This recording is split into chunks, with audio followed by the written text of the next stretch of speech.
This is a simplified version of Little Women by Louisa May Alcott. It's written at B1 level, so it's good for intermediate English learners. I'm a native speaker of British English, and I'll read the story at a steady pace. You'll also see the words on screen. The book was first published in 1868. It takes place in the United States during and after the American Civil War. It's about four sisters, Meg, Jo, Beth, and Amy, who are growing up and making important choices during a time of change and hardship. Chapter 1, Playing Pilgrims. Christmas won't feel like Christmas without presents, said Jo. She was lying on the rug. It's really bad to be poor, said Meg. She looked at her old dress. It's not fair. Some girls have pretty things, other girls have nothing, said little Amy, looking upset. But we have father, mother, and each other, said Beth, smiling in her corner. The fire made their faces look warm and happy. But Jo spoke again, and they looked sad. We don't have father now. We won't see him for a long time. She didn't say, maybe never, but they all thought about it. Father was far away in the war. Nobody spoke for a while. Then Meg said, Mother told us not to have presents this Christmas. She said winter will be hard for everyone. She doesn't want us to spend money on fun when the soldiers are suffering. We can't help much, but we can give up small things. We should do that, but I find it difficult. Meg looked sad. She was thinking about the nice things she wanted. I don't think our little money will help much. We each have $1. That won't help the army. I agree not to get presents from you or Mother, but I want to buy Undine and Sintram for myself, said Jo. I've wanted this book for a long time. She loved books. I wanted to buy new music, said Beth. She sighed quietly. I want to get a box of Faber's drawing pencils. I really need them, said Amy. Mother didn't talk about our money. I don't think she wants us to give up everything. Let's each buy something small. Let's enjoy it. We work hard, said Jo. She looked at the heels of her shoes. I know I work hard. Teaching difficult children all day. I want to relax at home, said Meg. You don't have a harder job than me, said Jo. I spend hours with an old lady. She always wants something. She never smiles. She makes me tired and angry. I know it's bad to complain, but I think washing dishes is the worst job. My hands feel sore. I can't practice music well, said Beth. She looked at her red hands and sighed again. I suffer the most, said Amy. You don't go to school with rude girls. They laugh at me if I don't know my lessons. They also label father as poor, and they say my nose is ugly. If you mean libel, say libel, not label. Papa isn't a jar of pickles, said Jo, laughing. I know what I mean. You don't need to laugh at me, said Amy, standing tall. Don't argue, girls. Jo, don't you wish we still had the money Papa lost when we were small? We would be so happy if we didn't have problems, said Meg. But you said last week that we were happier than the King children. They have money, but they always fight, said Beth. That's true, said Jo. We have to work, but we have fun. We are a happy group. Jo put her hands in her pockets and whistled. Don't do that, Jo. It's like a boy, said Amy. That's why I like it. I don't like rude girls. I don't like silly girls. Birds in their little nests agree, sang Beth. She made a funny face. The others laughed, and the argument stopped. Really, girls, both of you are wrong, said Meg. She began to speak like a big sister. Jo, you are old enough to stop acting like a boy. It didn't matter when you were small, but now you are tall and wear your hair up. You should behave more like a young lady. I'm not a young lady, and if putting my hair up makes me one, I'll wear it in 2 plaits until I'm 20, said Jo. She pulled off her hairnet and shook her brown hair. I don't want to grow up and be called Miss March. I don't want to wear long dresses and act so proper. It's already hard to be a girl. I like boys' games, boys' work, and boys' ways. I really wanted to be a boy. It feels worse now because I want to go and fight with Papa, but I have to stay home and knit like an old lady. Jo shook the blue socks she was making for the army. The knitting needles clicked and the ball of wool rolled across the room. Poor Jo, it's not fair, but you can't change it, said Beth. Try to be happy by using a boy's name and acting like our brother. She stroked Jo's head. Her hand was gentle, even though she did housework every day. And you, Amy, said Meg, you act too proper. It's funny now, but it might become silly when you're grown up. I like your good manners and the way you speak nicely, but your strange words are just as bad as Jo's slang. If Jo is a tomboy and Amy is silly, then what am I? Asked Beth, smiling. She wanted to be part of the talk too. You're lovely, that's all, said Meg warmly. Nobody disagreed. Beth, or Mouse as they called her, was everyone's favourite. Now that we have met the girls, let's describe how they looked. They sat together knitting in the evening. Snow was falling outside. The fire was warm and bright inside the house. The room was old and simple, with a worn carpet and plain furniture. But there were a few nice pictures on the walls. There were books on the shelves and flowers in the windows. It felt cosy and peaceful. Margaret, the oldest, was 16. She was pretty, with fair skin, large eyes, and soft brown hair. She had a sweet smile and small white hands which she liked to show. Jo, who was 15, was tall and thin. Her skin was brown and her arms and legs were long. She never seemed to know what to do with them. Her mouth was strong, her nose looked funny, and her grey eyes noticed everything. Sometimes her eyes looked serious, sometimes funny or angry. Her thick hair was her best feature, but she usually kept it tied up. Her shoulders were round, her hands and feet were big, and her clothes always looked a little messy. She was growing fast, and she didn't enjoy it. Elizabeth, or Beth, was 13. She had pink cheeks, shiny eyes, and smooth hair. She was quiet and shy. Her voice was soft, and she looked calm most of the time. Her father called her Little Peaceful, and the name suited her well. She seemed to live happily in her own little world. She only opened up to a few people she trusted and loved. Amy was the youngest, but she thought she was the most important. She had pale skin, blue eyes, and long yellow hair that curled on her shoulders. She was thin and walked like a young lady who always remembered her manners. We won't describe their personalities now. You will find out what they are like as you read. The clock struck 6. Beth swept the fireplace and put a pair of slippers near the fire. The old shoes made the girls feel something nice inside. Their mother was coming home. They all became happier. Meg stopped talking and turned on the lamp. Amy got up from the big chair without being told. Jo sat up straighter and held the slippers near the fire. "They are old now. Mommy needs a new pair," said Jo. "I thought I would buy her some with my dollar," said Beth. "No, I want to do it," cried Amy. "I'm the oldest," began Meg, but Jo interrupted and said firmly, "I'm the man of the family now that Papa is away, and I will buy the slippers. He told me to look after Mother while he's away." "I have an idea," said Beth. "Let's each get her something for Christmas and not buy anything for ourselves." "That's just like you, Beth. What shall we get?" asked Jo. Everyone sat quietly and thought for a minute. Then Meg said, looking at her hands, "I'll give her a nice pair of gloves." "Army shoes, the best ones," said Jo. "Some handkerchiefs, and I'll sew the edges," said Beth. "I'll get a small bottle of perfume. She likes it, and it's cheap, so I'll still have money for my pencils," said Amy. "How will we give the presents to her?" asked Meg. "Let's put them on the table. Then we'll bring her in and watch her open them. Don't you remember how we did it on our birthdays?" said Jo. "I used to feel very scared when I had to sit in the big chair with the crown. Everyone came to give me presents and a kiss. I liked the kisses and I liked the gifts, but I didn't like everyone watching me open them," said Beth. She was warming her face and toasting bread for tea. "Let's make Mommy think we are buying things for ourselves and then surprise her. We should go shopping tomorrow afternoon, Meg.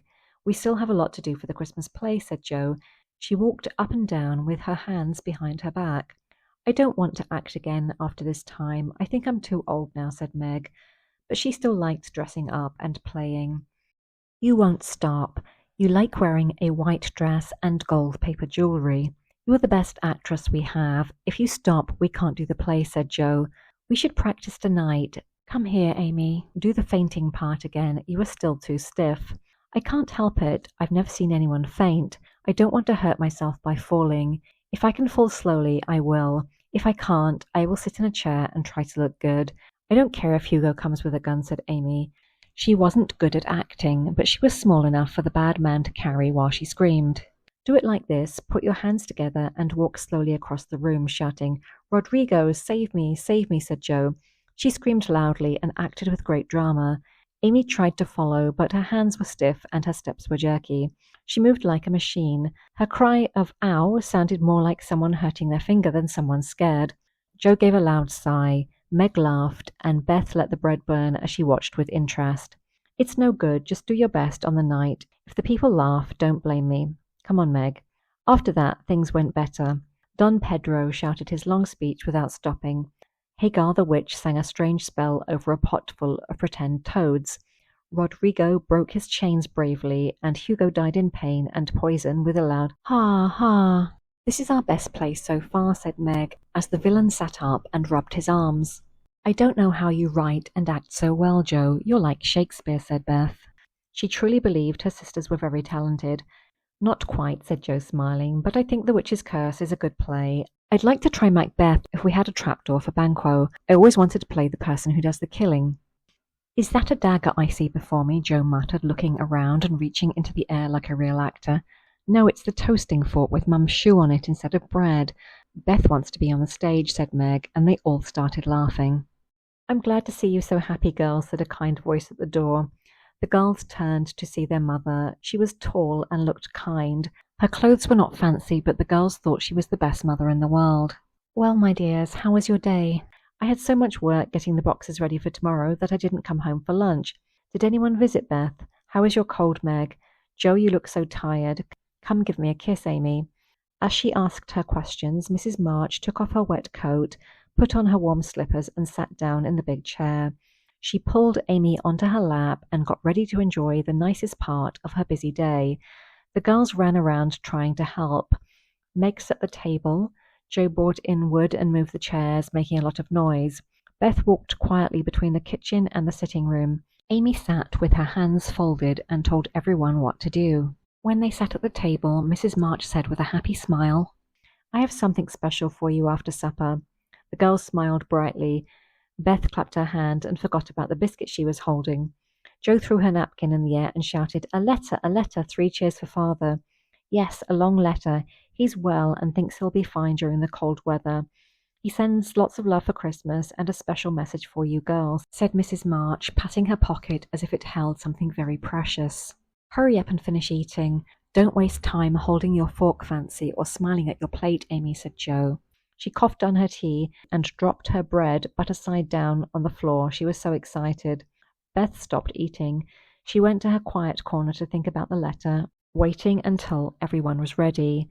"It was really great of father to go as a chaplain," said Meg. "He's too old to be a soldier and not strong enough, but he still went." "I wish I could go too, as a drummer, a helper, whatever it's called, or a nurse, so I could be near him," said Joe. "It must be very uncomfortable to sleep in a tent," said Amy. "The food must taste bad, and they have to drink from metal mugs." "When will he come home, Mommy?" asked Beth in a quiet voice. "Not for many months, dear. He will stay and work hard. We'll not ask him to come back until he finishes his job. Now come and listen to the letter." They all sat near the fire.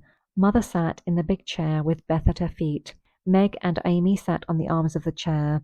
Joe stood behind where no one could see her face if the letter made her feel sad. In those hard times, most letters were full of strong feelings, especially from fathers. This one did not talk much about the hard work, the danger, or the lonely days. It was a happy letter, full of news about the camp, the soldiers, and the marches. At the end, he shared his love and said he missed his little girls very much. "Give them all my love and a kiss. Tell them I think of them during the day and pray for them at night. Their love helps me feel better all the time. A year feels like a long time to wait before I see them. But remind them that we can still work while we wait. These difficult days do not have to be wasted. I know they will remember what I said. They will be kind to you, work hard, fight their bad habits, and try to be good. Then, when I return, I will love them even more and feel proud of my little women." Everyone cried when they heard that part. Joe did not hide the big tear on her nose. Amy did not care that her curls got messy. She put her face on her mother's shoulder and cried. "I am a selfish girl, but I will really try to be better so he won't be sad about me." "We all will," said Meg. "I care too much about how I look, and I don't like work, but I will try to stop that. I will try to be the little woman he wants me to be," said Joe. "I won't be wild. I will try to do my duty at home, even if it's hard." Beth said nothing. She wiped her tears with a blue sock and started knitting again. She worked as hard as she could. She wanted to be the girl her father hoped to see when he came home next year. Mrs. March broke the silence after Joe spoke. She said in a cheerful voice, "Do you remember how you used to play Pilgrim's Progress when you were little? You loved it when I made you carry my sewing bags like they were heavy loads. I gave you hats, sticks, and paper rolls, and you walked through the house. The cellar was the city of destruction, and you climbed to the top floor where you found all your pretty things and made a celestial city. That was fun, said Jo. I liked walking past the lions fighting Apollyon and going through the dark place with monsters. I liked when the bundles fell off and rolled down the stairs, said Meg. My favourite part was when we stood on the roof in the sunshine, said Beth, smiling. We had flowers and nice things there, and we sang together. I don't remember much, said Amy. I was afraid of the cellar and the dark, but I liked the cake and milk at the top. If I wasn't too old, I'd like to play it again. We are never too old for this, said Mrs. March. This is a game we play all through life. We all carry heavy things. The road is long. But if we want to be good and happy, it helps us keep going. Now, my little travellers, let's begin again. This time, try it for real. Let's see how far you can go before Father comes home. Really, Mother, where are our bundles? Asked Amy. She took it very seriously. You all said your heavy things a moment ago, except Beth. But I think she has one too, said Mrs. March. Yes, I do, said Beth.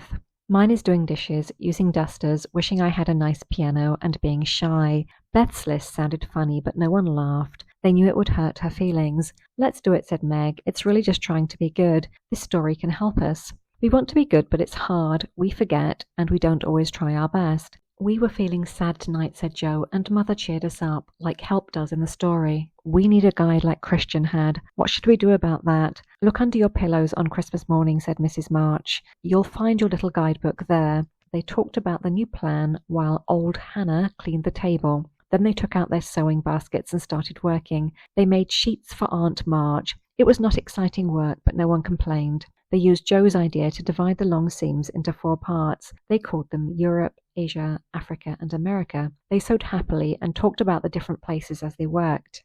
At 9 o'clock they stopped working and sang as they always did before going to bed.